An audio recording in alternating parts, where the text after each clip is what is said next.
Hi, everyone. Welcome to RepairDesk webinar. I'm Amara from RepairDesk, and we're here to discuss the 10 common mistakes cell phone repair shop owners make. So we wrote an article a while back on the topic, and it generated a lot of conversation on social media. So here we are today with cell phone repair industry experts who will break down each mistake one by one and go into greater depth. Introducing our first guest, and the inspiration behind the article is Denis, the owner of First Response Phone Repair. He made 1.5 million in 2020, and that's a pandemic year. Thank you for joining us today, Denis. Yes, thank you for having me. Our next guest has been in the repair industry for 8 years and owns 14 repair stores. And owns 14 repair stores. Noticing gap in proper marketing for cell phone repair shops, he co-founded AdCentral in 2020, a video platform designed especially for cell phone repair shops. Israel, welcome to the webinar. Hey, thank you guys. Our next guest has been in the electronics industry for the past 15 years and has built a franchise empire, having franchised 40 stores so far and growing. We welcome Timothy Phelps, the COO of Techy. Thank you for joining us. Thanks for having me, guys. Our next guest started working in the repair industry when he was in college. 7 years down the lane, he's the proud owner of a successful franchise of Computer Repair Doctor in Cleveland. Hi, Alex. Thank you for joining us. Hi, thanks for having me. Our next guest has worked in the wireless industry for over a decade. He successfully owns a wireless retail shop, Unlimited Prepaid Distribution, and a complete marketing solution for cell phone repair shops, UppLuck. He also coaches new repair shop owners and helps them build their business. Ahmed, we're delighted to have you on our panel. Welcome. Thank you, everybody. Our last guest on the panel is the CEO of RepairDesk, point of sale software for cell phone repair shops. Hi, Usman. How are you doing? Thank you so much, Amara, for having me here. So let's get down to, let's start discussing the common mistakes. We're going to start with the first mistake, which is generally the common belief with repair shop owners is that they charge very high prices for common repairs, even if they don't have a lot of expenses. They charge very high prices in comparison. Denis, can you start over here? Yeah, sure. One thing is, what I noticed, and especially I refer back to cell phone repair shop talk, and just phone calls that I usually have to understand competitors that are in the area. One thing is I noticed that a lot of owners will make very high prices and make it an inconvenience for their customers. I know a lot of times people disagree and people will have their opinion of valuing what their work is and what the value is. But a lot of times what I like to do is I'll have my employees call around, local areas to see exactly what they're charging so that we can be competitive, but at the same time, so that it can be reasonable for customers as well.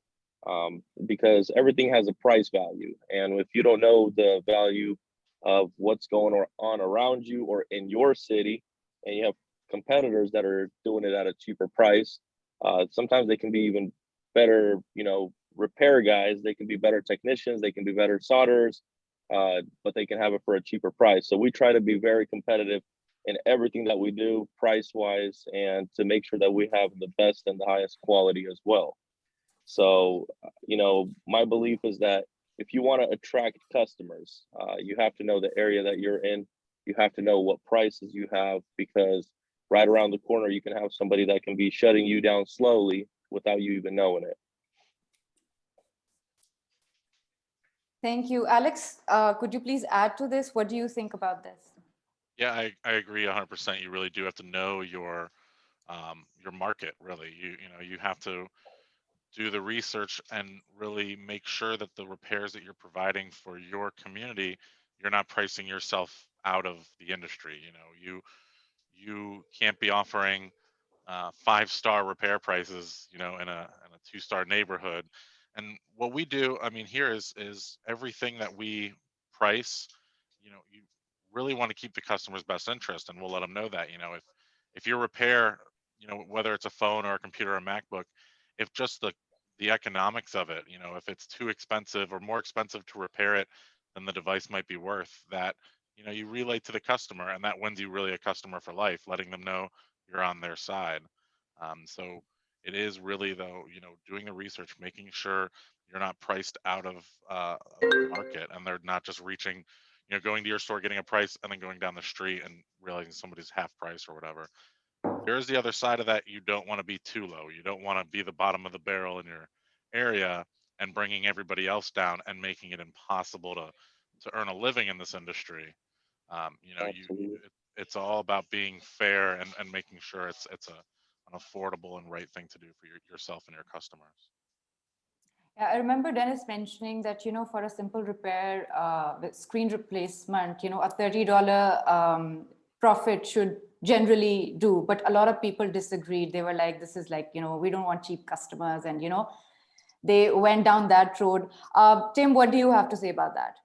It's so funny, guys. I do a 9 o'clock meeting with my staff members, all my stores, my 250 people that are part of our company. And we just talked about this today. And it's some of the things, and the most important thing is obviously putting out a price sheet, making sure that everybody knows what the prices should be.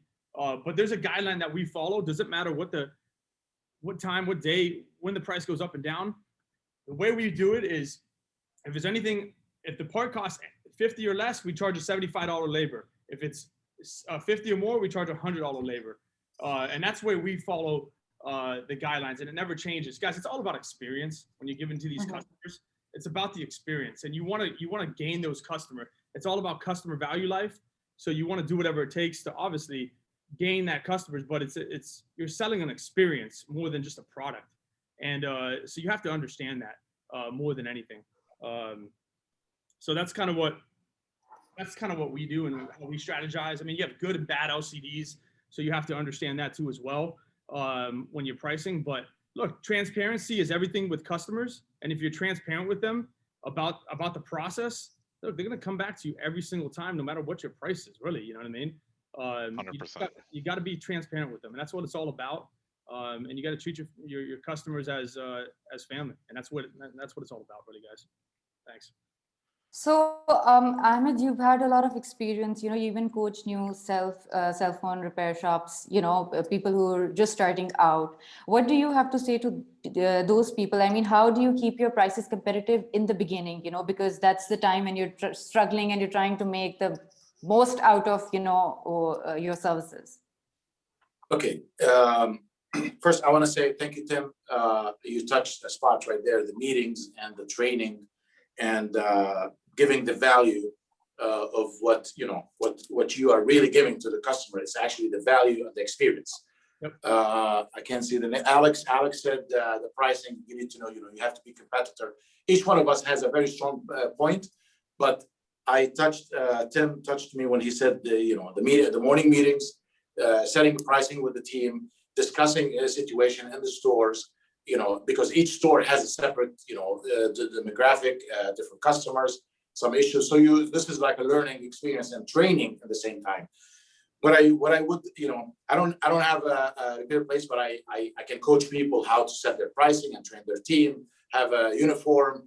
We all want to we all look at the franchisee and we want to be one of them, but we don't do what they do to get to that level.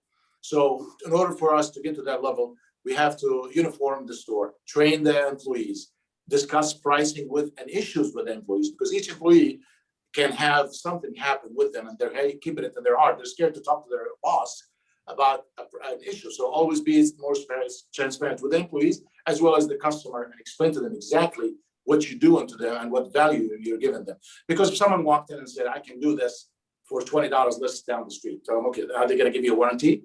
Are they going to explain to you exactly what happened? Are they going to look into your issue? They're going to give you as a grace period. You can come in anytime for any problem. We're here for you. All these things, bring in a family member and get a 20% off. Of course, we'll get to the social media and marketing and everything to market yourself and show the neighborhood and show all your customers what you bring into the table and a value to the neighbor. Let your customers know who you are. Go to them by advertising and let them know what you do and what you are about. $1, I always tell my customers, I'm not going to compete $1 for $1, but I'm going to give you experience that you've never had before. I will make sure that you're happy. I will make sure that I'll do all, and we have a strategy, we have set pricing. I know you change the pricing every now and then. Of course, we have to change the pricing, don't get me wrong, but not every other day. I mean, set the price, because if you want to run 4 or 5 stores, you're going to run yourself crazy arguing with them about, oh, no, don't charge this much, charge this. So this morning meetings, or at least twice a week, I do this every day with my team. Every morning at 10:30, we have a meeting. We discuss everything and what I can do for them and what they can do for me. So working as a team is very important, and we will achieve the success 100%. I hope I answered your question. Okay, thank you, Ahmed. Israel, you have 14 stores, and how do you make sure that you're pricing your repairs, just the right, just the right amount? How do you ensure that you're not charging too high or too low? Like some of them, I think Alex or Denis said that, you go around, do market research. But then again, you are charging a certain amount for your services, what you think is worth your service, right? How do you ensure that your customers are okay with whatever price you're offering? I think pricing is tricky, right? And I think that's why this is such a good question. I think for us, it is all about understanding our market, right? So as a store, we think strategy as far as like what market we want to hit mainly, right? And we want to create a model that is going to attract the most amount of customers of that market, right? So if I know like my target customer is certain demographics and this is how much he'll spend and so forth, we'll go even when we're looking for a location, trying to find a location within that market. Now, the way that we attack the pricing situation is that first we go with a hook, right? So we go really hard after the most common repairs. And what we do is that we price it as low as we can, okay? But on the back end, we have a very strong strategy on teaching our managers on how to upsell, right? Because we want, part of us investing into our marketing is that I want anyone who finds us to go to us, right? And the way we do that is no one is going to outprice us from the get-go, right? And then 2, we're going to give them an amazing warranty. So that's like an immediate, hey, I'm going to go to this shop. It looks nice, right? The people are well informed. They have very good reviews. Pricing is great. They have an amazing warranty. So some people would say, if you have a low price, people might be saying, hey, if this is too low, it might be sketchy or whatever. But when you go back and say, hey, we have a lifetime warranty on repairs, that sketchiness goes away right away.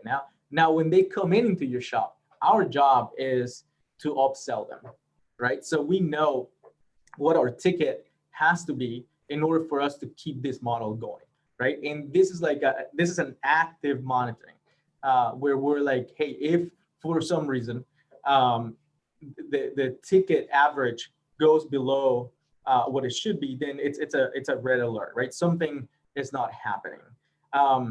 So that's really the way that we do it. And then we are also aware that, to be honest, even though we understand our market, there are different needs. So some people might use their phone and like that they would run their business, right? So they want the best quality. They don't care about the price. They just care about turnaround time, right? And there's some other people who do care about price, and that's why we're also full of different qualities of screens. So we explain that, right? So our prices for you to come into the shop is obviously going to be the cheapest screen. But when you're here, I'm going to try to upsell you if that's what you need, right? And it's all about what your customer needs and understanding. So we have a few questions that we ask from the get-go, trying to understand where am I going to place this customer that is coming in? Is he the kind of customer who is really concerned about quality, or is he the customer who's concerned about turnaround time, or is he a price conscious customer? So that's how we break them down, and based on that is, the upselling work that we do. Okay, thank you, Sril. So now that we all agree that, first you have to research your market and then price your products accordingly, what exactly do you think is the thinking that goes behind repair shop owners charging so high? Like, why do they do that knowing that, they're charging high? I mean, does that impact their growth? Can I add to this? Sure. Okay, I think they're charging so high because they have less customers. That's Absolutely. what I would agree with that. Yeah. That's perfectly said. And just to go ahead. I want to listen. Go ahead. Go ahead. I also think that everyone has a different goal, right? Some of us might have the goal of saying, hey, I want as many shops as we can, right? And our growth is just there. But I do know people that are just their goal in life is to be amazing technicians and just give that amazing customer experience where they don't want to get out of the shop life, right? And those people might charge higher because they have to pay their own costs, which is them associated with it. So it's not necessarily bad. I think it just means like, what do you really want to achieve, right? So if you just want to run an amazing shop and live within the shop, it's not necessarily bad. Now, for people who are trying to grow and say, hey, I want to be like these guys, like Techy that has, X amount of locations, then you do need to start thinking on a more, broader light. So that's kind of like my takeaway here. I will disagree with Israel on that because, you may want to sound nice and cool because I want to work out of my shop, but then someone else will, because business is different. It's 2021. You have to be aggressive if you want to continue to do your business, because someone will open a shop right next to you. They will drive the prices down and then you have to do it. So I strongly believe that if you're not aggressive about business, if you don't, one of the challenge I feel working with repair shop owners is they are great technicians, but they're not great business owners. If you want to expand your business, grow your business, you have to act like a businessman. You need to know what your numbers are. You need to have a price strategy on how you want to price your repairs, how much time it will take, and there can be different component to it. Part cost, how much time it will take for you to repair, what are your overhead costs are. And then this should be transparent, not only just with you, your manager, but with your team as well. You don't want to lose a customer because he wanted $10 off, and you could have given him an off and make that money from upselling a customer by getting a referral 1 month, 2 months, or getting a review. So I believe that although if you're a great technician, great, but you are in business to make money, grow your business, and that should be your ultimate goal. That you're not losing your customer because you were not able to serve him. That's what I would say. If I could add, I just think that price is not everything either. I mean, I think price is the means to strategy, right? But we cannot say that because you don't have it cheap enough, people won't come. You can build an amazing brand. You would just know what your limitations are, right? That's kind of what I meant with that. So it just depends on the goal that you have. Your goal might be to grow, then you do need to be, put it more in an automated way. But if your means are to build a brand where you are, I mean, some of these guys, they're happy being one-man shops, right? Right. So, I mean, it just depends what you're trying to do. That's, I think that's kind of like how business works overall, right? Well, keep it simple, guys. I mean, keep it simple as well. They might just not know. True. That's what I want to say. So and they might not be able to handle growth either, right? Yeah. And that's another thing. So you can have it cheap enough, and then you have 100 repairs come one way, and they're not ready. Your business is going to tank, at the end of the day. So it's a balance. It's a balance, and there's a lack of knowledge. It's like let's say a restaurant. Let's go a little bit to a restaurant. There's a chef and there's an owner. the chef is a great, good guy to make food and steaks and everything, but he cannot run the operation.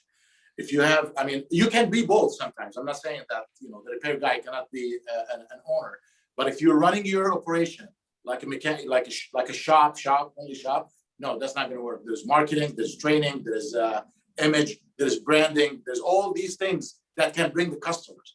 So back again to this, the pricing, I don't think anybody want to hurt this business. I don't think anybody want to charge a lot for a small, but when you don't have income, you're desperate, you start making mistakes, and that's a big mistake, chasing customers away instead of to keep them in the house. That's, you know, I'm speaking my retail days. I will satisfy the customer, even if I make a little bit, just to make sure he brings me more customers.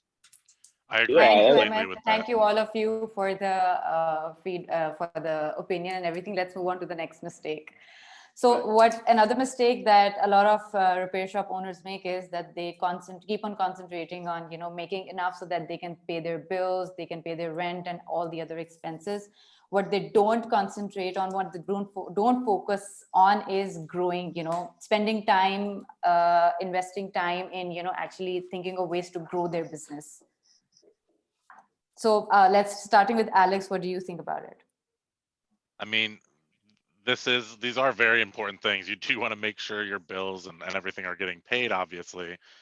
So it's kind of hard to not focus on that, but it can't be what you base your business off of. You know, you can't, like Ahmed was saying, you can't charge this customer an exorbitant amount to be able to pay the bill here. You know, you need to focus on the bigger picture. You need to do everything you can to make the customer experience so good that it starts drawing in more people, or put that little bit of money you have in, you know, a specific ad that you know is going to bring something. You really need to focus on growing the business, and the bills will come. You know, the money for the bills will fall into place if you're doing everything right on the business side. You know, you got to believe that your efforts will pay off. I don't know how else to put it. I mean, the best way to put it There's a hustle every way. the best way to put it is hire a bookkeeper, guys. Yeah. Like Hire somebody to do, yes, exactly. you didn't go to school for this. Yeah, Focus no, on the growth. The hell with that. There's Keep it simple. Yep. QuickBooks, $40 does it all for you. Very Hire true. somebody, man. Yep. But Yeah. I mean, that was my first year. I didn't hire an accountant. I did it all myself, and I hated it. No. I hated it. Second year, I was like, Yeah. all right, what do they want? Do my Yeah. books. I'm done. Yep. And it's been great. Yep. It is the best time. When I had my stores, there's a guy who was charging me like $70 or $80 per door, and I had a few stores. It was the best bill I paid. I don't want to hear. I want to see profit and tell me where I'm leaking so I can fix the leak. That's it. Yeah. I don't. I'm not a good bookkeeper. You could Yep. you can say, hey, look, there's other ways. Some people might not be able to afford it that are listening right now. You know, you could say, hey, look, I'll give you 1% of my profits if you can do my accounting. If you don't have the money, think outside the box. You know what I mean? Yep. Barter. The barter system is great in this industry. Yeah. So just, you know, And unfortunately, there's a lot of bad advice going in the industry. Like if I want to invest in my money, I'm going to go to the banker. I'm going to go to investing firm. I'm not going to go to my brother and my sister and my mom and my dad. I'm not going to go to, I'm sorry, I have great friends. I'm just not going to go to my friends either. They might give me the worst advice. If I want to open a store, I'm going to go and talk to a business planner, get a loan, and all these things. Of course, there's advice I need to get from the industry, like you guys the expert in the repair, but you're not expert in accounting, like you said. You're not expert in like you might help me a little bit in marketing. You might help me, but not everything I'm going to get from the industry. There's a lot of people getting everything from the industry and just keep bouncing this.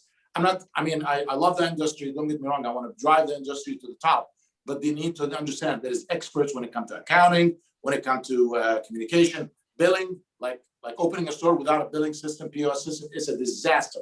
Nobody knows their numbers. Nobody knows if they're running out of parts.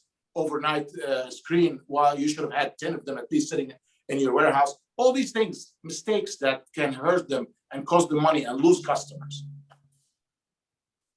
Yeah, I love these questions. I think that Usman spent a lot of time just trying to think on how to poke, people with these questions. But if we're, reading this, focusing on paying bill, rent, and other expenses, it is 100. It could be a little misleading, and if we're thinking from a strategy perspective, I think some people might read this, and I'm afraid that they would say, you know, oh, I'm thinking about buying this piece of equipment, and because you know you shouldn't be focusing on paying bills, rents, and other expenses. I'm gonna go for it, right? And I think that would be like a misleading part of what the mistake number 2 is. I think here you do need to focus on control your expenses, right? You need to control your expenses as far as saying you have a budget for expenses, and I'm gonna stay there, right? Now, what this is saying is do not focus on saying every single dollar that or every work that I'm doing is going to go towards that. You know what your expenses are. That's it. Now move on, make money, and make sure you cover them every month. So I think that's kind of like how you cover this mistake, right? You just say, this is what I have to get, and have a goal. I'm sure that, you know, all of us here have daily goals, right? Or weekly goals that we need to hit. And those goals are given because of these expenses. And before you go out and say, hey, I'm going to buy this new piece of equipment, I need to think, did I make enough money last month, right? Because if I didn't, then first I need to make sure that I control my expenses, and then I move on, right? I cannot just lie to myself and say, hey, I shouldn't be worried about it. I'm sure I'm going to make money one day. Like that's just not right. These are great points. What I would like to add is the number 1 goal of the business owner is every day you wake up is thinking about how you can grow your business further, how you can serve your customers better. And just like Israel mentioned, you should know your numbers on, okay, what your expenses are, and you have a strategy to cover these expenses. That's it. Now, every day you should wake up and say, okay, how I can serve 5 more customers? What can I do to earn an extra $1,000, $2,000? What can I do when I'm sleeping? I'm making money as well. And in the beginning, when you start your business, you should not be thinking about making a lot of profit. You should not even pay yourself. When I started RepairDesk, for the first 18 months, I didn't take a single dime from RepairDesk. I bootstrapped myself. I was paying salary to my employees, but I was not paying myself. So yeah, the number 1 goal for a business owner should be marketing, growing your business, meeting customers on the floor to know what their pain points are, building partnerships so you can serve more customers, and hiring great people. Yeah. And one thing I just want to add to Usman, opening a business is, starting your own business is be ready for the suffering, for the late nights, for the tired, for no vacations, investing, putting the money. The wife and the husband, if he's married, they need to be on the same page. There is a suffering coming to the family, but for a better cause. Cutting costs, I like Israel, what he said, watch your spending, because the spending can put you out of business as well. If you're making X and spending more, then you're burning, you're going down. So watch your spending, the personal things that this need to go away. The nice cars and all these things, let it go. Don't even watch people. Don't focus on others. Focus on yourself. Grow your business and invest in the business. No matter what you do, everything going is going to have to go to the business. 100%. Okay, thank you, Ahmed. Let's move on to the next mistake. So again, another very common mistake that a lot of cell phone repair business owners make is that they undermine the importance of customers. They concentrate on anything but the customer. Like they don't build on the relationship, and they don't really put in the effort that they need to. So Denis, we haven't heard from you in a while. Can you add to this?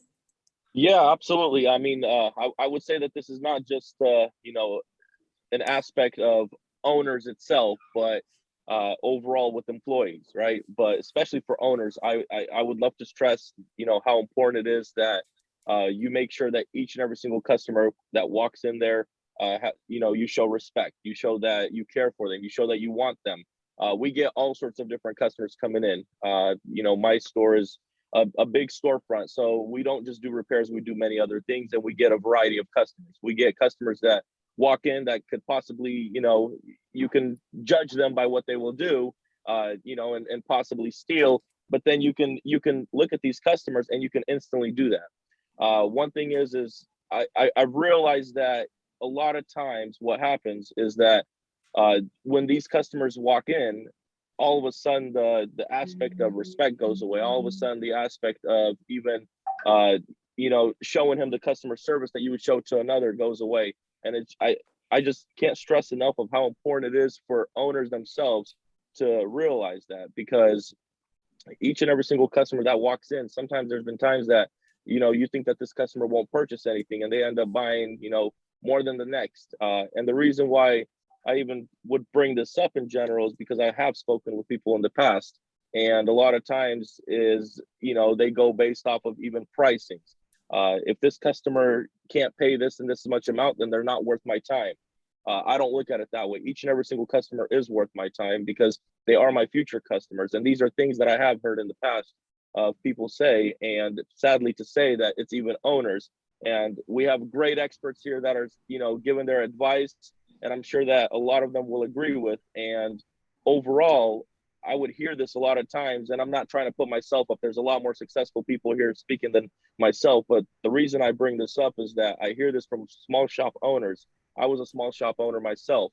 And a lot of times what happens is they're always discussing, pricing, but then back to this customer isn't worth my time if they can't pay, or just overall, I had this and this person come in, they instantly belittle, degrade the customer. I had experience with customers that walk in fancy, and I had experience with customers that walk in, with just a tank top on and some shorts. So there's different ways, and I just can't stress enough of how important it is to make sure that each and every single customer receives the same kind of respect, the same customer service, and the same kind of experience that you would have given any other person, that walks into your store. Awesome. Thank you. Tim, so you have a franchise. I'm sure you have a few protocols set in place to ensure that, all customers are treated nice. Could you please tell us a little bit about that? Like, what kind of protocols do you have in place? How do you ensure that all customers, all new customers turn into, lifetime customers? What do you do? Just listen. It's simple, guys. Just listen. Give them that one-on-one. Pay attention. That's it. Just show them an experience that they're never gonna forget, and that's the first step to it. And that's it. There's no magic tool to this. You know what I mean? It's give it your all when these customers walk through the door. Treat them like either they are gonna pay or you're gonna die. If you just give that strategy every time that customer walks, if I don't get this customer right now, I'm gonna die. You're gonna be. What about customers who are very difficult to deal with? Nobody wants to deal with them, but then again, they, I'm assuming that they form like a good percentage of the total amount of customers that you get. First, you got to agree. You got to agree with the customer. I understand you're frustrated. I totally agree with you. You shouldn't have been treated that way. That's the first part of sales is agree. And then nailed it. Follow through. Nailed it. Never challenge the customer. You lose, always. And I like what Tim said. Just run your business be paranoid when running your business. That's going to be taken away from you, and that's how you're going to survive. Yep. Be extra careful. Talk to people. Ask the right questions. Listen more. Talk less. All these things I tell my team. Just listen to your customers and agree with them. Like you said, you know what I mean. 99% is going to work if it's not 110%. It's not difficult. It's just don't sell it. Give your customers what you think is right for them. Give them what they ask you for. All these things are important, and of course, give your advice and all these recommendations. But listen first, and then talk less. I would like to talk about importance of customer service while we are here. Obviously, selling is listening. There was a very old woman. I would like to quote an example. There was a very old woman. It was a self-service gas station. She walked up, and the guy on the counter, he thought that it's very late at night. He went out. He helped the woman. And when he came back, his manager asked, "Why did you go over there to help the woman?" He said, "It's late at night. And I thought it won't be nice for her to, it's very cold. It won't be nice for her to come out, and I just wanted to help her. And the manager said, you know what, now that whenever she comes back, she's going to expect the same service. And the response was very amazing. The guy at the counter said, you know what, she's going to come back again and again. And that's what you should strive for when you serve your customers. Yep. One of the things that I want to add really quick is I don't think usually, people are going to start a business thinking, that negative at the beginning, right? But after a while, you start getting into those into that mentality of like, man, this customer's not worth it, and so forth. So something I do have to say about that I do take seriously is getting burnt out is real, right? So I think part of living a balanced life as much as you can, or taking a day off when you feel like this, I think it's key. It is key 100%, because dealing with customers is not easy. Remembering this is not easy, right? So if you try to have a balanced life as much as you can, I think it will help, and it's helped me 100%. Okay. Thank you, Sohail, for your input. The next mistake, we've kind of already covered it, but we're going to mention it again, focusing on instant gratification rather than investing in the business. I think Usman mentioned that he didn't draw any salary for 18 months before, in the beginning. So, I mean, the focus needs to be there. But what about people who are completely dependent on the business and they need to draw something out of it? Like, how do you go about that? How do you have to draw something? Not everybody has the luxury of, foregoing that initial salary. Like, a lot of people are dependent on it completely. How do they go about, that? Alex, could you start with this? Hold on, I'm gonna have to pass it off to somebody else really quickly. I just gotta address it. I can keep it short and simple, guys. Invest in the people. People grow business, and that's it. I mean, just invest into your people, and then people grow your business. Simple. Okay. I would say also that you just need to be realistic about where you're at, right? So if you go into a shop that has been, in business for a while, and they have different locations, and clearly the capital is not there for you, it's impossible to think you're going to start there, right? And if the question is, if you're by yourself and that's kind of like where your income is coming and you need income, then you just have to think, this is where I want to get, but this is where I'm at, right? So I might need to do it as a one-man shop, and it might not look as if you're not paying yourself. You might be paying yourself, but you're going to be paying yourself as exactly what you need, right? So you would have to look at your expenses, minimize your expenses, and then just get exactly that. And then everything else, that's where you start, right? You start investing into the growth. But it is 100%, real. I mean, I started literally with $1,000 in the bank.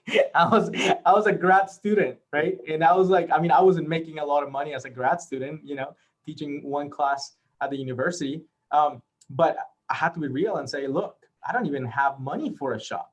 I needed to start in my car. I needed to start people coming to me. And, sometimes I see the posts that are made into the groups asking, hey, what is the best way to get free advertisement? And then, you see the flood of comments saying, well, you need to invest into this, invest into that. The truth is, when you're broke, right? So what do? You find free advertisement. There's tons of free advertisement. So free as in not money, right? Like free as in you would put your time. Right. Marketplace, Craigslist. There are so many ways that you can get the word out there at the beginning, right? And then you start automating, right? When you're like, okay, now I have $1,000 extra a month. Now let me invest, right? So you just have to be realistic where you're at, and then come with a strategy that fits you. You cannot copy the guys that have been in business for a while. You need to see what you need. Yep. And I agree, you do have to fit, and invest when you can. That's really the biggest thing.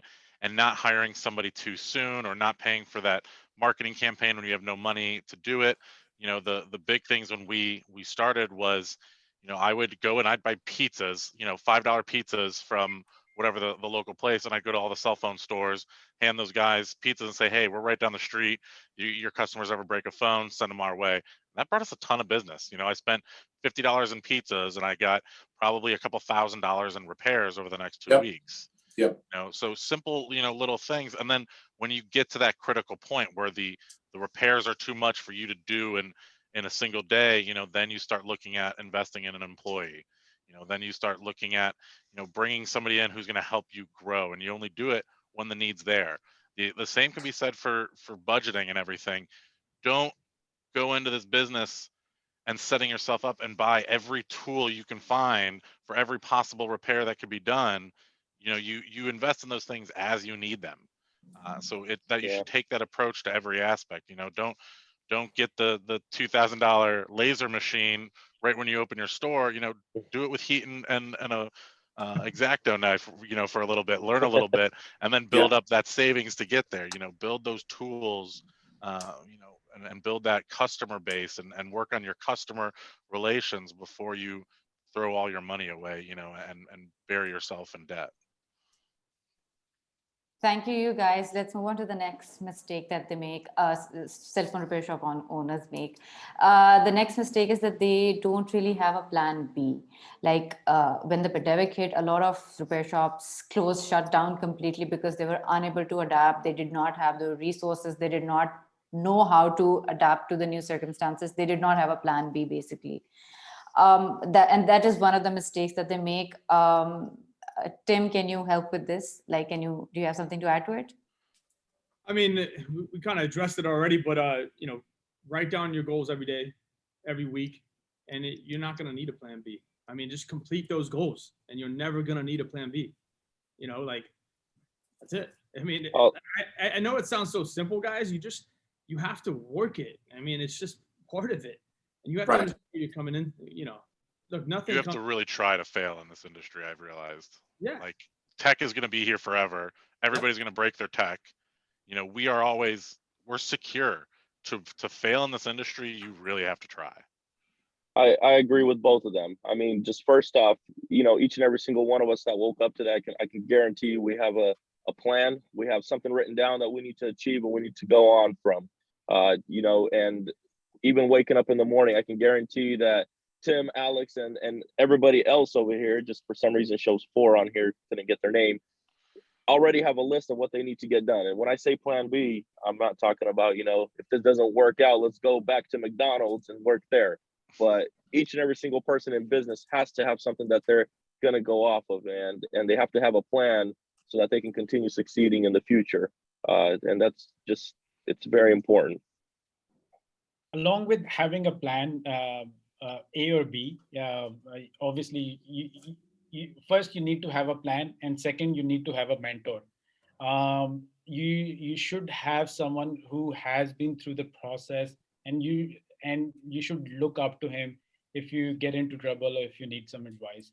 And he should be someone, not your friend or anyone, but who has achieved some success in the business. So have a mentor who can guide you throughout the process. So Israel, how did you manage, you know, with the COVID situation and everything? How were you able to, you know, adapt to the situation? I would add a third thing to it. I liked everything that I'm listening. I think the first one is overall, it's just the mentality of an entrepreneur, right? Like, there's no way they can kick you to the ground and not get up. Like, you just always get up, right? And not necessarily have a plan B where it's like, oh, plan B, here it is. You know, like, you're always thinking of ways, right? Number 2, 100% mentor. I would add a third in this. We are responsible for the business, right? And I feel responsible to make sure we show a profit, right? That's my responsibility. And along with that responsibility comes making hard decisions, right? And if you ask me what is the hardest decision that you had to make in the last 90 days, you know, trying to fight COVID and all of this that is going on, is having to let people go. you know, we invested so much money into our people, right? But somehow, you know, if we go back to mistake 2, I think it was, I need to watch the expenses, right? The whole idea here is I need to keep the business afloat. I need to show a profit, and we cannot sink, right? And it's not about pride, right? It's not about, hey, I went from, you know, X amount of people to Y amount of people. It's about, we need to get this going, right? And we are all in the same mindset that we fight for the team. So I would say number 3 is having to make hard decisions and call whoever you have to call and negotiate with whoever you have to negotiate, right? And you just have to keep going. There's no shame, right, in reducing expenses, and that's how I see it. Correct. So sorry, Ahmed, do you have something to add? No, I did what Usman did just a minute ago. First, let me say what Tim said: invest in your team and just do it. There's no plan B. I didn't have any plan B. My plan A, the plan B is to invest more, so to push even more, not to support plan A. Usman said get a mentor. Very important to be talking to the right person that they can lift you up, because we all have our downtime. And we have to have a mentor. I have a mentor, the guy I met when I was 20 some years ago, and he got me to this business like from wide open. I mean, he just showed me the road and he said, just go right. And I just kept trying until I got where I'm at. So definitely mentor is important. Israel said make tough decisions. If you follow me, you'll see I am hiring one every other, every month. I'm not adding, I'm replacing. The one that the fat cat's gotta go and the new blood need to come. I'm sorry to say this, but I had to let go a lot of people, and they know that. And I walk in when I see something not right in my organization. I know some negativity is going on. So get rid of the negativity, get rid of the crying babies, and bring the players. Don't get me wrong. I invested in the existing one. I owe them a lot of my my success. But if they start getting weak, I just can't. I can't run on 3 tires. I gotta have 4 tires to keep moving. So tough decisions were made. Good move. What's happened? It hurt me because I have to train them. I have to invest in them more. But I have a new, fresh, clear mind, guys, that want to grow. So this is a lot of tough decisions we had to make the past 6 months, and thank God we made it. And the production back again, and it's even more. So just keep moving. I mean, like to get back again, the plan A need to be plan A, and support the plan A all the time. Okay, thank you, Ahmed. But what a lot of repair shop owners do is they think they have a plan because it's somewhere in their head. They know what they want, but they've never really put it, on paper. How important do you think that, having a plan like a written down plan is? Tim, could you add to this? Yeah, I mean, you have to have a plan. I mean, if you don't have a plan, what are you doing? You might as well just stop right now.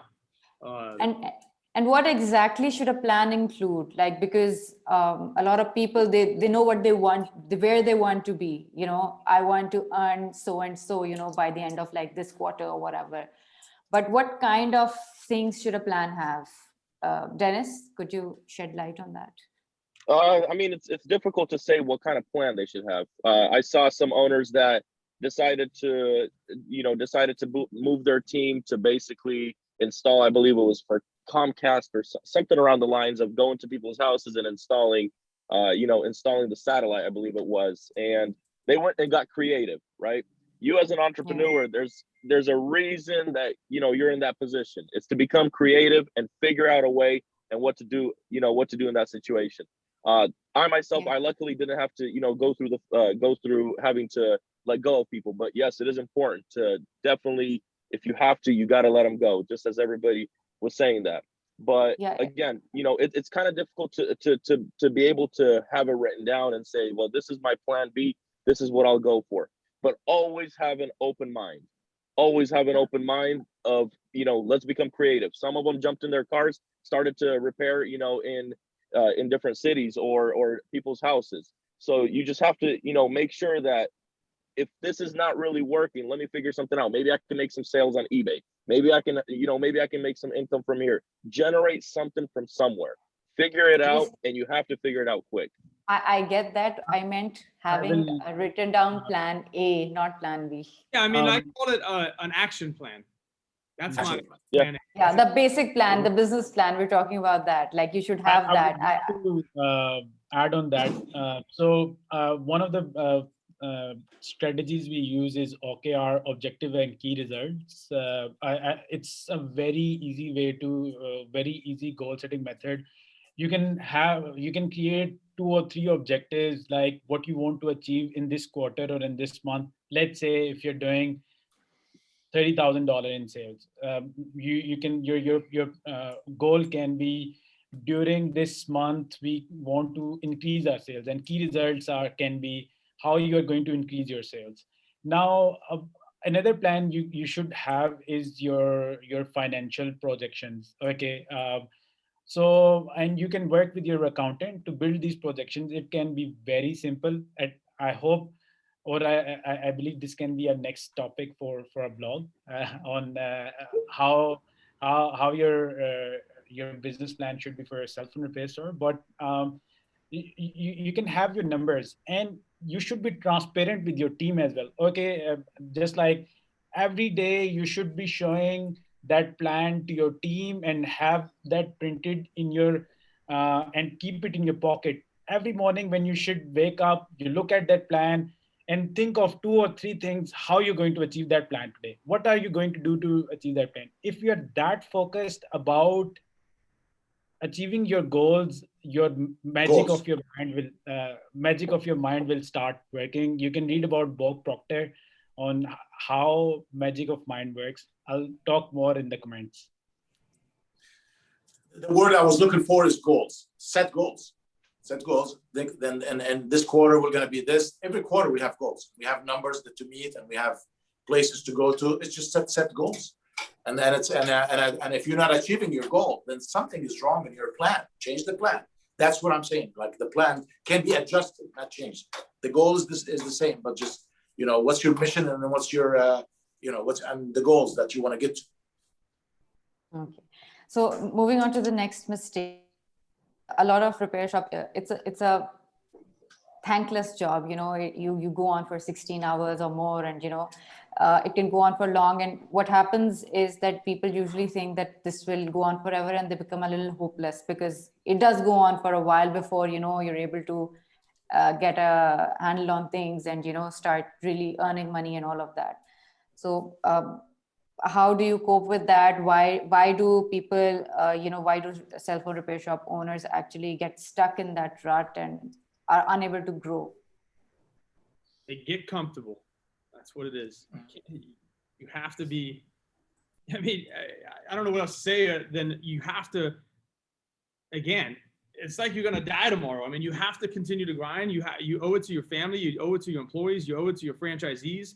You have to continue to work, and you have to have the right mindset. And if you don't have the right mindset. Timothy, what was it? 2 years until Walmart finally connected with you? Yeah, it took me 2 years, man. It took me 2 years. 2 years. Persistence. You know what I mean? Yeah. And that was it. Yep. So I mean, it's really simple. You know what I mean? Like, believe in yourself, have confidence in yourself, and go get it. And you're never gonna. The grind is always there, and it will never leave. So. Yeah, I mean, it's evolving. You got to evolve with the industry, and it goes back to, I forget what mistake it was, 3 or 4. Listen to your customers. That's your biggest area for growth is what are they asking for that you're not offering? Yep. Grind to do that. Grind to offer that service that you're not offering yet. That's a lost avenue of revenue. Yep. That's the biggest thing, is listen to your customers. I think I'm the smallest fish here. I got one store. I think everybody here has multiple stores, but I went in, I had a really detailed plan. I tried to stick to that plan. I did my research of where my store was, what my area around me, what their income was, what they may be able to afford. Are they a throwaway, buy new? Are they a repair first? And just using that knowledge, you're grinding, you're grinding to provide for those people, to offer new things and grow your business. I think that's a huge part of it. Yep. And another thing is what you said. is doing the same thing and expect different results is insanity. It's not going to work. Like Tim, stick with to your guns. You know, continue grinding. There's no other way I can explain it better than Tim. Train your team. Invest in your team. Investing in the team is the best thing we've done. Yeah, we made some tough decisions, but at least we got but we invest in the team. Every week there's a training, there's talking, there's listening. And then whatever we do, we implement with the customers. If it's not working, train again, invest, and then what do you call it? Training, and changing your strategy. It's very important as well. Yeah, thank you. So let's move on to the next mistake. A lot of repair shop owners, especially when they're beginning, they are very hesitant to delegate tasks or to hire more employees, and they are the ones who are working overtime and taking on all the responsibility, which kind of hinders their growth also as a business. So Denis, can you? Go ahead, Denis. Yeah, I mean, we talk about how important it is to have a team. We talk about how important it is to train to make sure that they're doing things accurate. We talk about how important it is that we're all on the same page. And if you believe that every single penny that's to be made is based on yourself, and you are the team, you are setting yourself up for fail. You don't understand how much more income that the next person that's working with you for 8 hours a day or part-time will bring you more income. And it does matter of that you have to focus and make sure that your company can afford it. But at the same time, you have to start off somewhere. If you can't afford them as a full-time, put them as a part-time. If and plug them in, build a team around, start working somewhere. Because if you're a one-man person and you're doing things by yourself, you're going to remain a one-man person, and in the end, your company will be, it's not that you necessarily, I would say, is that you own a business, but the business will start to own you, and you will be out there till 3, 4, 5 in the morning each and every single day, because you are the technician, you are the receptionist, you are the sales rep, you are the, customer service, you're everything. So it's important that you build that team around, and they will start to generate a lot more income. Okay, so Israel, you have 14 stores, right? So that means that you've done a lot of delegating. Could you tell the importance of it? Like, why should you delegate? Why would you actually encourage new shop owners to delegate and, not take up all the work and, maybe spend some time in growing the business and all of that?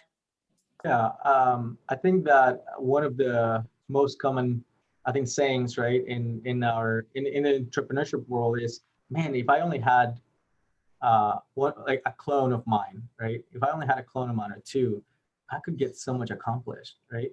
And the way to clone yourself is really hiring someone and training him, right? So the way I see training our leaders is I'm cloning myself, right? And we've even joked around that, in our meetings, where it's like, we've seen something that works.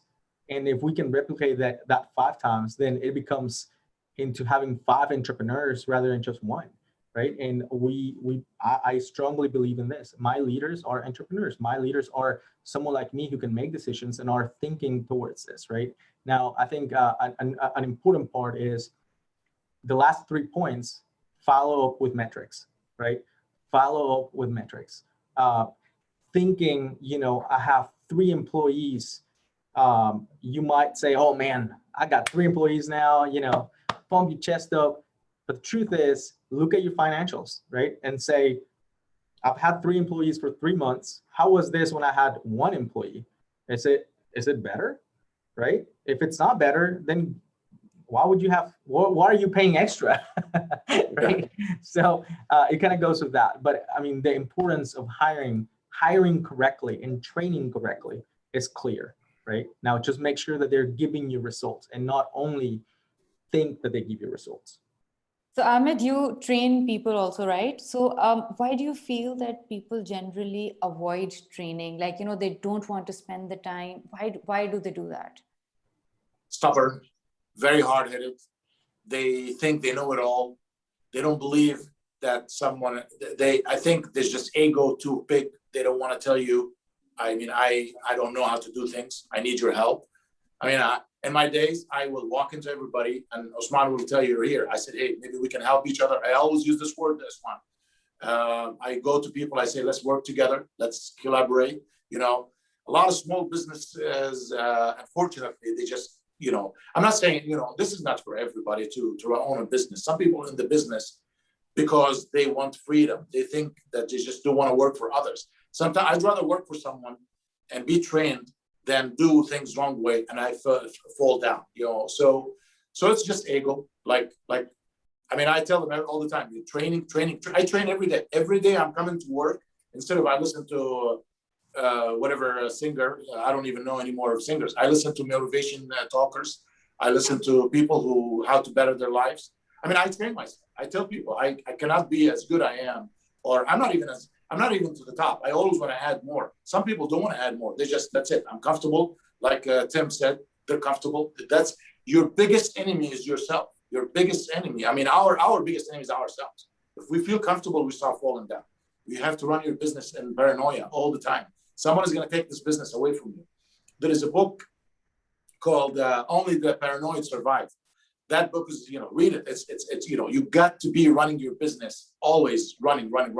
I know you have to make yourself think this way, but you can get some comfort if you want. I mean, I do want to take a vacation here and there, but I don't think about vacations when I open a store.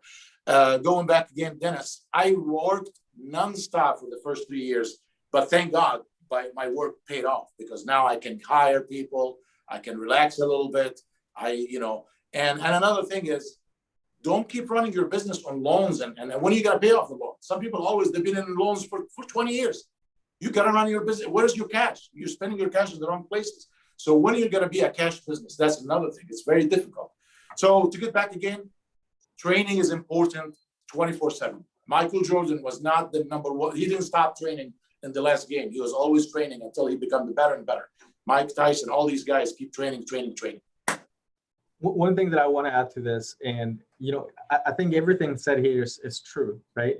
And that is why you are in the business where your passion is, because there's no way you can stay in business and grow if you're not passionate about something. Yeah, right? I mean, like Ahmed was saying, like, I mean, even when I go on vacation, right? I might distract myself for an hour or two, but I'm back at it. Like I'm back at it, right? And if someone asked me like, hey man, what would you do if you had a free week? I'm doing what I would do, to be honest. Like I love it. Like I'm here, right? And I think everyone would have the same answer. So that's why it's like, if you're not passionate about this, man, close shop, find something you like, because you're gonna do so much better there. Figure out how to love it. Just figure it out. Figure out how to love it. Figure it out. Yep. All I would say about this was just always be hiring, guys. Always be hiring. That is true. Yep. You never. It's a constant process, right? Getting rid of, and you'll just start building your team. Yep. You will find the right people over time. Let's move on to the last mistake now. The last mistake is, for a lot of repair shop owners, what they do is they pit themselves against the competition, and instead of actually trying to befriend them, trying to know their business and maybe profit from it or help each other out. Do you agree with that, Timothy? Yeah, you guys, everybody should be helping each other out. I mean, there's plenty of business to go around, but when it comes down to it, hang out with the winners and you're going to be a winner. Don't hang out with the losers, because then you're going to be a loser. So that's true. You guys all around us are winners. You know what I mean? So I would love to hang out with you guys. You know what I mean? And that's what it comes down to. So if competition is great to have. It strives me every day to wake up and even be better than I am the day before. So. Yep. Alex, what do you have to say about it, and how do you go about? How do you get in touch with your competitors, and how do you do that? I mean, I agree 100% with Timothy. I mean, yeah, healthy competition is always good, but there's, I've made good friends in the last year with, a lot of the shop owners around us. We can all offer a little bit something different, maybe. Not everybody is an all-in-one, does everything shop. So it's good to have those connections. And like the CPRST Facebook group, I use that to meet some of the shop owners local to me. not realizing that there were so many of them in that group that were only like 15 minutes to like 2 hours away from me. But yeah, I mean, you know, reaching out and being cohesive. There's a guy down the street who will, sometimes buy parts from us because we stock a lot more stuff here, and he's a smaller shop, and he wants to try to keep his customers happy. Sure, I'll do the same thing. If he offers something that I don't have, I'll try to reach out to him. It's just trying to help everybody be successful. We don't need to race to the bottom. We can all help each other, profit in this industry. So why do self-owned repair shop owners do that? Why do they have that thinking? Why think like that at all? I When think you it's know the that you people can just actually getting into benefit the from each other. industry. I think it's the people who are just getting into the industry who have that mentality. They think they need to undercut everybody above them to get on their level. Like they need to do so much, so cheap to get there.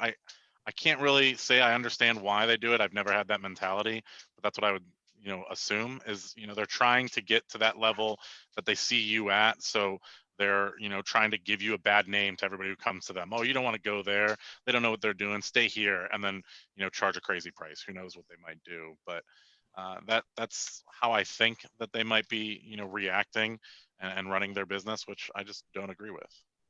I would like to add on. I don't know. I agree with Alex exactly what he said. I would say that there's even businesses that are been in business and do that.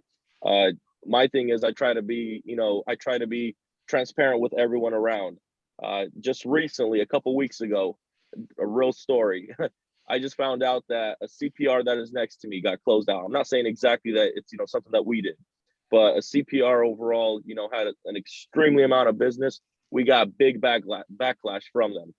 Don't go to them. We'd have customers that would continuously tell us, oh, CPR is consistently, belittling you guys. They're consistently talking about you guys. And it'd be owner after owner. I have stories after stories of customers accidentally calling, and they would strictly tell them that, yeah, we threw the phone away. I know the owner himself. And, it was 2-3 years ago, and we tried to make something right with them. And then today, now they're just not in business. And if you look at people that are your competitors, as in people that are in the same industry, you will probably do more harm than you will do good. The 110-100 rule. One customer tells 10, customers or even family or whoever, and then those go on and pass the rest of it. And in the end, I mean, after people started finding out what's going on with this particular, CPR, eventually, customers started coming our way. And we hear a lot more of the customers that, would refer back to, well, we used to go to the CPR right here on Zinfandel, and now, this is going on. So I just believe that it's very important that, people in this industry are continuously, are working together. There's something, like Alex said, that you can offer that they can't. You can have that expensive back glass machine. They might not have it. They might send the customers your way, and there's something that you will have that they don't. Yeah. And to speak at a bigger thing is like with the big the big repair industries, Samsung phones, everybody knows they're super expensive. There's a UBIF up the street, You Break I Fix. And they're tied with Samsung. They can do those repairs a lot cheaper than we can right now. So we'll send people over to You Break I Fix to get Samsung repairs. That same You Break I Fix sends all of their game consoles, all of their high-end iPhones, all the stuff that they don't fix, all their MacBooks that they can't figure out. They send that stuff back to us. I've never talked to that owner. We just can't get on the same page of communication. But we know that we're referring back and forth. We have an understanding that we're both here to succeed. So I send him things, he sends me things, and the same thing with Best Buy. We get a lot of referrals from the techs at Best Buy who they know they can't do things, or their customer wants a faster turnaround, so they send them to us. Can't say I've ever really sent anybody to Best Buy, but it's still the respect is there, so it's a good thing. I think when I read this, thinking your competition is your enemy, I read it as, I mean, we don't want to trash anyone, right? We don't want to go that route, right?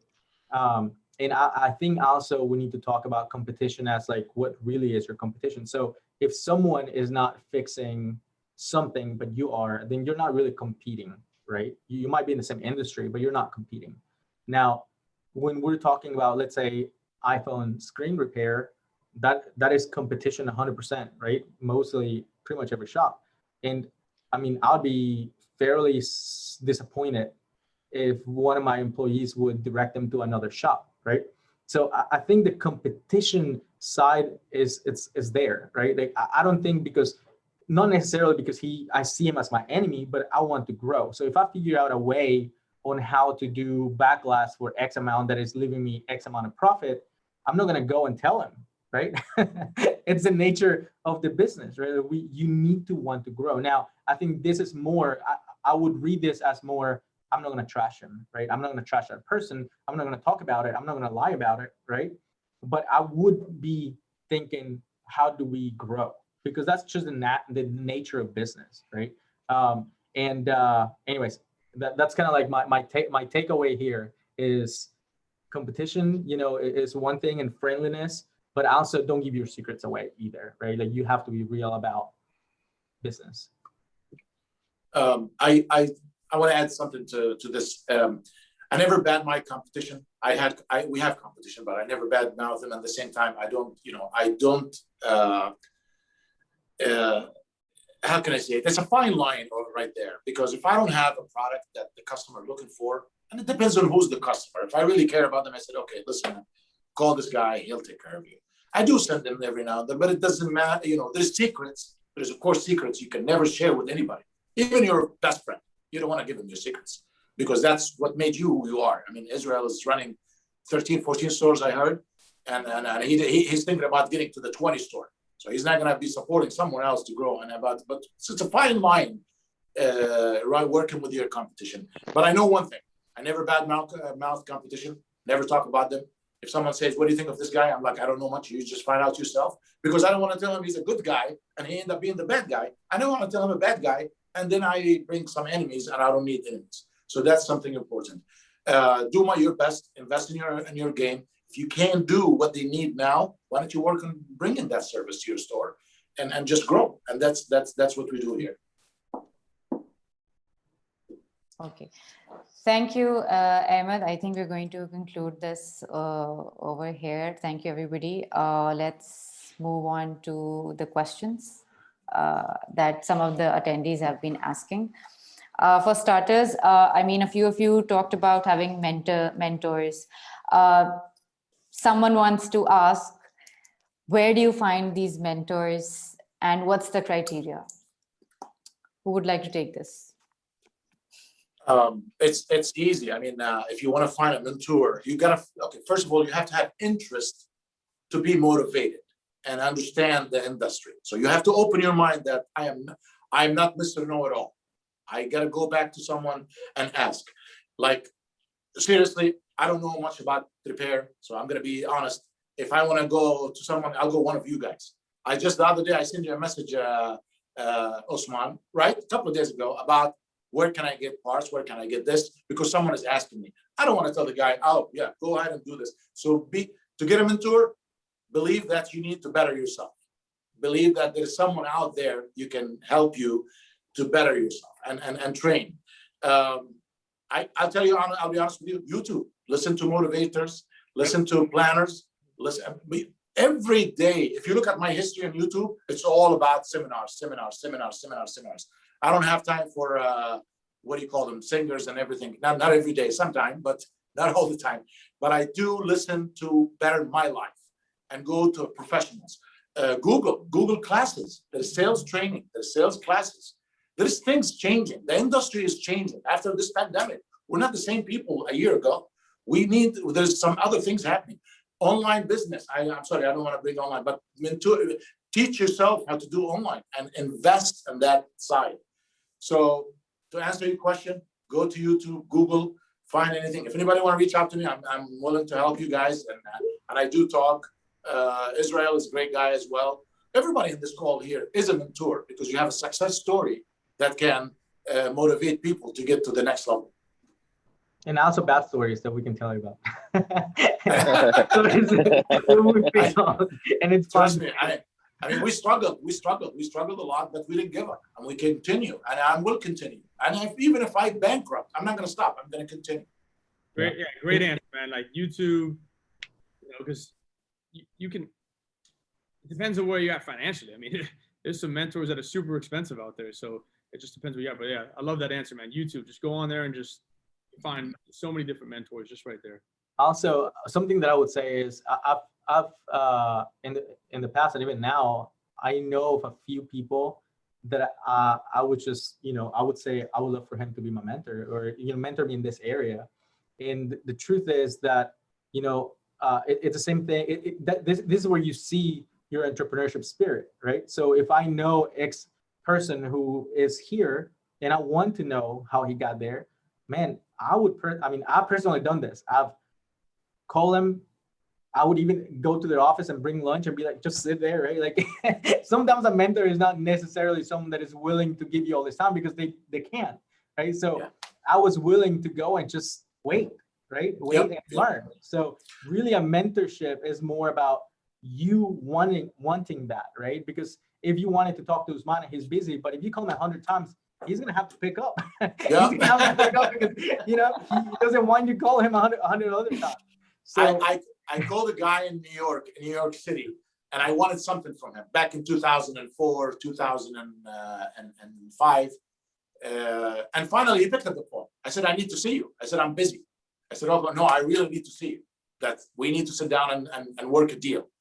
And he said, listen, dude, I'm busy in the next 2 weeks, but I'm available tomorrow and the day after. It cost me $800 a ticket to fly to New York. I said, I'll be there tomorrow. If you want it bad, make it happen. Spend the money. Quit being cheap and go and spend the money. If you want something from someone, go fly, go meet him. Like you said, Israel, call him 30 times, man, until you get what you want. Spend the money. Don't quit expecting things for free, or stay struggle. I mean, if you want to find out, and I went and I saw the guy, met with him for 4 hours or 5 hours, flew back again. You know what I did? I ended up closing the deal because he knew I'm a serious guy. So show yourself you're serious. Don't be saying, okay, when I have time. Just one quick small thing. Sometimes I see offers on one of the Facebook groups, or someone have something very special. The guys, instead of you tell them, how can I call you? You know what they say? DM me. I'm the buyer. You're offering something. I'm asking you to DM me. If I want it, I shouldn't be DMing you. I should be calling. I should be chasing you. This mentality of I am important. You need to call me. Gotta go if you want to grow in this business. Thank you. I hope whoever asked the question is happy with the answer. Okay, next question. What are the top 3 qualities when you're hiring a technician that you look for? I can answer this. So yeah. I mean, for us, the 3 things I really look for: personability, somebody who is a decent human being, trainability, somebody that has that they want to learn, they want to learn a new task, or they want to grow themselves, and that's the 3rd thing is that potential growth. You can look at them and see that they can take it to the next level. They can fill that platform of the shoes that you need filled, so you can move on to the next thing. But like I can teach anybody how to repair something, but I cannot teach somebody to be a decent human being and talk with customers and empathize and understand and earn that sale or that upsell. That's something, in this industry you are born with. I can't teach you to be a decent human being. So those are really like my big 3 things. Yep. Denis, do you agree? Oh yeah, absolutely. It's very important. I mean, especially considering that, you want to hire somebody that is able to, do the job. I believe as dealerships, they like to hire people that have no experience, because when you hire sometimes people that believe they have experience, they're just doing their own stuff. They're going their own route, and they don't want to follow under your guidelines and what your plans and what your business is. So I mean, again, doesn't mean that you can't hire experienced people, but one thing is as long as you hire a decent human being that is willing to understand your vision, your path, it is your business, it is the reason you're there today, then you will make it work. Yep. Okay. So what are the absolute 3 no-go, the weaknesses that, you look out for that are like, this guy I am not going to hire at all? I want to add back on. Yes, I know. They believe that they know everything. I've had that from some people, and I'm like, yeah, well, I know that you won't be working here, so that's the one thing. Follow my lead, and you'll be successful. Just follow. Yeah. You know what I mean? Like, yep. That's it, man. So, but yeah, I like what I said there, man. Like, You know, hate me or love me. Every 6 months to a year, every 6 months, someone gotta go, someone gonna come because they feel comfortable and they think they're too good for their job. I mean, and it is what it is. But I like to keep all the team. But you're right. Just look for this decent employee, have some quality in themselves that's willing to learn. The new hire, I hired none of them in the wireless industry, and I love it. They listen to me. They do exactly. They use me. They listen to me 100%. You bring a guy from the industry, think he's too good to be. That's another challenge. So it can go both. I'm not going to badmouth anybody in the industry. I love everybody in the industry, but make sure that he's a decent human being, and then everything else can follow. Yeah, one thing that I would like to add, I do need to run, so this is the last thing I'll say. I think for the most important part is not really, I mean, you cannot really have a perfect formula to hire people, right? Like you just have to have somewhat of a guidance. The most important part, at least for us and the way we do it, is that we have 90 days, right? And they have 90 days to show us what they got, right? And then at the 60-day mark, we evaluate, right? And the direct manager, either someone or me, I would say, would I fight to keep this person, right? If this person comes to me today and says, I'm leaving, would I say, hey, bro, you cannot leave, how much you want, kind of thing, right? Or I would say, man, he's leaving, finally, you know? And sometimes it could be in the middle, right? It would be like, man, is he going or is he not? But if the desire of keeping a person is not there, let him go, right? And that's kind of our rule at a 60-day mark. And I'll say, hey, you know, you have 30 more days. This is what I would like to see. But if not, you know, I would say start finding something else. So that's kind of like a formula. You just have to be okay with the rotation until you get to a team. And I think that's why Tim said, you're always hire, right? You're always hiring. You cannot stop. You cannot stop. If you can afford it, right? If you can afford it. So Julian Martin has the next question. I'm a one-man shop, 11 years. It's past time to hire employees. The issue is want to remodel, get SOPs in order, but I'm stuck working in the businesses instead of on it. With everything going on, I don't know where to start. Get a mentor.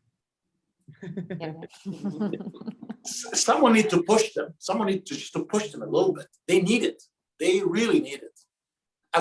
Okay, and I don't mean to cut anything, but I work out. I go to the gym all the time. The gym offered me a personal trainer. I said, I don't need this guy. He finally pressured me to take his class. He whipped me. I didn't know that I am not that good until I got a personal trainer. Same thing in sales. You think you know it all. Get a mentor. I like that term, mentor. Get a mentor and prioritize. Yeah. You know, are you remodeling the back of your shed in the back where you're working, or are you going to remodel because it needs an actual remodeling? You need to realize and prioritize, you know, and that's important. Yeah. Okay. Hey, call me if you need some help. How about that? I'll help you out. That's great. Okay, the next question is from Abraham Lopez. Is it safe to become an admin bookkeeper and work on the business myself when I have grown to have 5 employees now? Or should I continue working in the business and hire the bookkeeper instead? Hire a bookkeeper. Hire a bookkeeper. Hire bookkeeper. I got 1 more minute, guys. I got another. Yeah, we're running a little late. Sure. Okay, the next question is, would you hire an experienced tech or more specifically a guy who has been doing repairs personally? Alex already answered that. Hire somebody that's a good person. No. Okay, what's the last question I would ask, sorry, Mara, I believe everyone is short on time, is when do you guys think that you should go and open a second location? I only have 1 location. I can't answer that. That's a tough question. That's a tough question because yeah, and it's a very long answer, but it is a tough question. I mean, you got to know what position you stand in. Yeah, where you at in life? What's your mindset? You know. Yeah. How's your finance? How's your trust? I mean, your hiring process. Your system. You need to have a good system that communicate both stores together. You need to know what's going on there when you're not there. If you don't know what's going on there, don't open it. Yeah. Okay, thank you everybody for taking out the time and being here and sharing your opinions with us. I hope you have a good day. Thank you so much. Thank you for everybody. Thanks. I met you guys. Great. Thank you so much, everybody. Thank you guys. Thank you very Everyone, much. Take care. Yep. Thanks Bye. so much. Thank you. That's great. Thank Thank you you so so much. Thank you Take so care. much, everyone. Have a good one. Stay safe. You too. Bye-bye. Bye.